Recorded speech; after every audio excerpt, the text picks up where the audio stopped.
Hello and welcome back to another video. So awkward. Today I'm going to be talking all about how to become a veterinary technician and what steps you have to take to actually get there. What are you doing? I'm trying to film a video. So the number one thing that you want to decide first is this the right career path for you?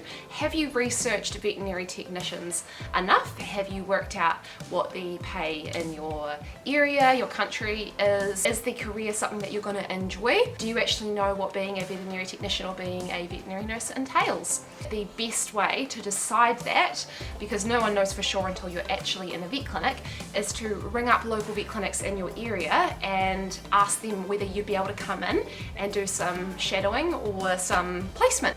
So basically decide whether you want to contact a vet clinic that does large animals like your horses and your sheep and things like that, or your general kind of farm stuff, or whether you want to contact one that does small animals, so you know, your cats, your dogs, your exotics, your rabbits and those kind of things. Some clinics will do both. You can get a practice that does large animals and does small animals. Some people will work in a mixture of both, but you do talk to veterinary technicians that really prefer to be either in the large animal practices or the small animal practices. The more experience and the more shadowing time that you get in any vet clinics is going to be so beneficial to you in making up your mind whether it's something you want to do, as well as giving you a little bit of hands-on experience prior to going into your veterinary technician training. You'll be miles ahead of the other students in your class. So the way to do that is really just get your best, most polite voice on. Either walk down to the vet clinics and ask them in person, or give them a ring and just see if they take students. Most vet clinics are happy to take students, but you'll just need to be rostered on to certain days or times that kind of fit into them and fit into when you're actually going to get to see the most interesting things, such as the surgeries for the morning and that kind of thing. The things that you're going to want to wear: a nice tidy pair of long pants, something that you can wash easily, something that's not going to get stains on if you have to kneel over and dog pee as an example. And then you want a nice tidy shirt. Most places will have scrub tops, kind of tops that the veterinary technicians and the vets wear, and that's a great idea because they can lint roll easily from all the animal hair, and they can be washed at the end of the day in the vet clinic. It can be a really good idea to take a notepad and a pen as well and think of any questions that you might have that you want to ask the vet nurses, as well as jotting down anything interesting that you take note of, anything that might be helpful to you in making up your mind whether it's the right career for you or not.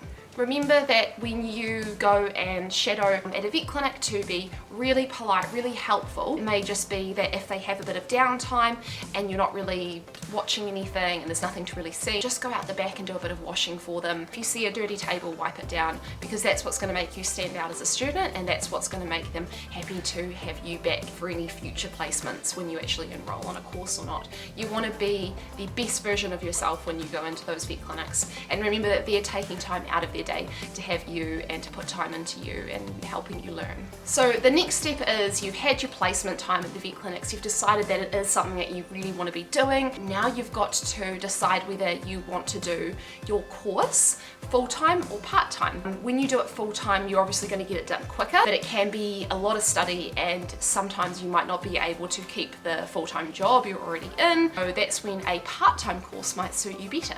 So part-time can be dragged out over 2 to 3 years. It means that you can sometimes keep the job that you're in or focus on your family while you're also studying. So there'll generally be block courses where you actually have to go to your education provider and do your hands-on training and things like that, but a lot of it is that you can study at home or you can do it on your placement. And from there you can go out and you can start looking for an education provider.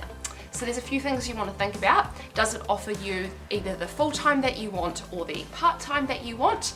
Is it a really high quality course? Has it got good references from past veterinary technician students that have been there? Would they recommend that course to you? You can do that by either looking up online or asking veterinary technicians out in vet clinics where they studied and whether they enjoyed it or not. It's really important that you choose an education provider that is going to give you the best skills and make you the best possible veterinary technician that you can be, so you're already at the end of your course to go out there and get into the real world and become a vet technician that's fully equipped with all the skills and knowledge that they need. Personally, I chose to do my veterinary technician studies full-time, but the great thing about my education provider is that they were zero fees. So there was no fees that you had to pay to do your course, which means that I could leave without having a student loan. Another thing that I looked into was whether they actually had an on-site training vet clinic, which they did. Not all places do have that, and I highly recommend a place that does. We would do real surgery, real anesthesia monitoring, real surgeries. We had an actual vet on site. Yeah, sorry about that. Yeah, and having an on-site vet clinic made a huge difference for me, and just having access to that. So you've done your shadowing at the vet clinics. You've decided you love it and it's the right career for you. You have chosen whether you want to do a full-time or a part-time course, and now you've chosen an education provider. So then you're going to make your application to your education provider, and there'll probably be an interview that you'll need to do, whether it's over the phone or over Zoom or in person. I'm not so sure about circumstances around that these days. You'll usually need to provide a cover letter explaining why you want to be a veterinary technician or a veterinary nurse, and you may need to provide a CV as well as any of the qualifications that they require, whether that's like an NCEA certificates or things like that. In an interview, it's really, really important that you come in with the best social skills that you can present to them. Remember that being a veterinary technician and being a veterinary nurse requires a lot of talking to people and a lot of communication. Blow them away with your interview and your interview questions. Thank you so much for watching this video. If it has been helpful to you at all, let me know. If you still have any questions, leave a comment. I accidentally turned the comments off in my last couple of videos, but I'll make sure I actually leave them open this time, because I love having discussions with people and I love talking to people from all over the world who either are veterinary technicians or want to be veterinary technicians.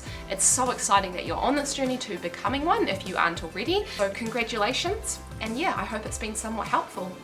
Have a fantastic rest of your week, stay safe out there in this crazy world, and hopefully I will make another video pretty soon. Let me know if there's anything that you want to see or any videos that might be helpful to you at all.